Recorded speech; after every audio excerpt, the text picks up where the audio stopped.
So over the past 5 years, I have helped thousands of people, including myself, manifest in their divine union on the spiritual journey. And I want to talk about the most important frequency that you can embody if you are on this journey and you are trying to manifest in your divine counterpart. So first of all, this journey can be very difficult because you will attract people into your life who are mirroring back to you every single unhealed wound and every single shadow that you have unresolved. And honestly, a lot of this stuff comes from your family. It's stuff that you inherit in your childhood and you inherit from society. So a lot of this stuff doesn't even necessarily come from you. So it's a lot of unwinding that. But buried within every single story and limiting belief and pattern that we take on from family and our society is the very sneaky energy of self-hatred. So self-hatred is another word for basically self-rejection. It's where there is an authentic part of your personality or your shadow that for some reason unconsciously or consciously you are pushing away and rejecting about yourself. The reason this can be so problematic on the spiritual journey,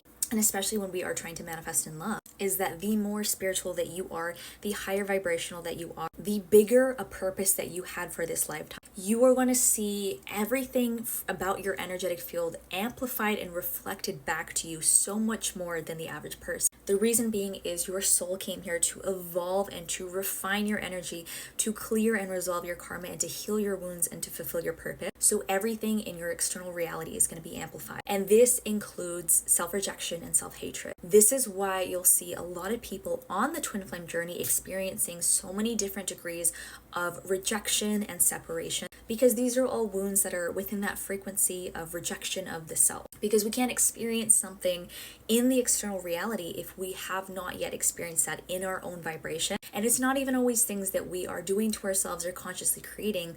Like I said, it's oftentimes the things that we take on from our family and our society. So one of these things is this self-hatred and pushing away certain parts of our personality or our authentic nature. This process of manifesting in a divine counterpart and this divine union into your life, which is basically just another way of saying an unconditionally loving relationship, someone who is reflecting back to you all of those positive, good feeling emotions. The process of calling that in is going to bring you face to face with all of the rejection and the wounds that you are holding in your heart chakra. This isn't a bad thing, and this is why I talk about so much on this page why triggers are a good thing, why feeling triggered from your twin flame or soulmate or someone in your reality is so important. Because every single trigger is an opportunity to love a part of yourself that you in the past rejected. Every single time that you heal a trigger or you begin to accept a part of yourself and your emotions that is in pain, you're actually bringing yourself more into a self-loving energy,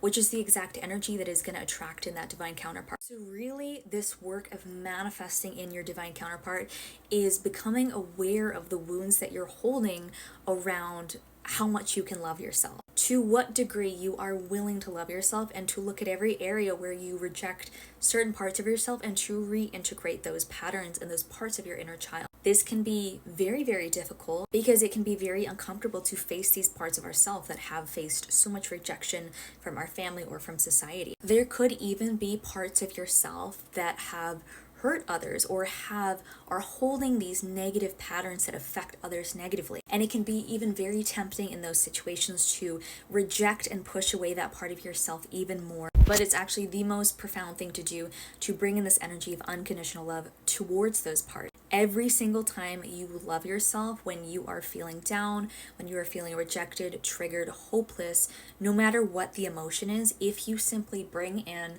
this energy of unconditional love and acceptance towards yourself, you are moving yourself step by step into that union energy. The union energy is the same energy as self-love. Let me know in the comments if this video created any light bulb moments for you. And of course, follow for more.